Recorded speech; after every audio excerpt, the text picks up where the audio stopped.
seated.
Even as we continue to seek pathways to address these challenges, through the Renewed Hope initiative, I am taking action to support the President's efforts by implementing programs focused on education, agriculture, healthcare, and improving family lives in general.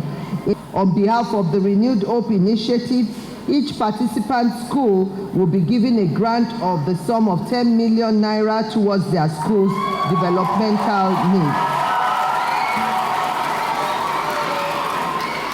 All the monies are not for the teacher or the principals, but there are guidelines to how they access these funds so that they will be put into good use.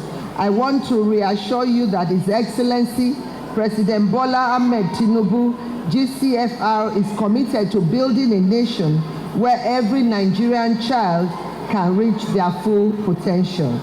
Always attach great importance to the welfare and development of children. This is evident in the various initiatives and programs that has launched under the Renewed Hope initiative, which focuses on improving the health, education, and well-being of women and children. The First Lady's decision to organize this Children's Day celebration for 500 school children is a testament to her commitment to ensuring that all segments of our society are celebrated and supported.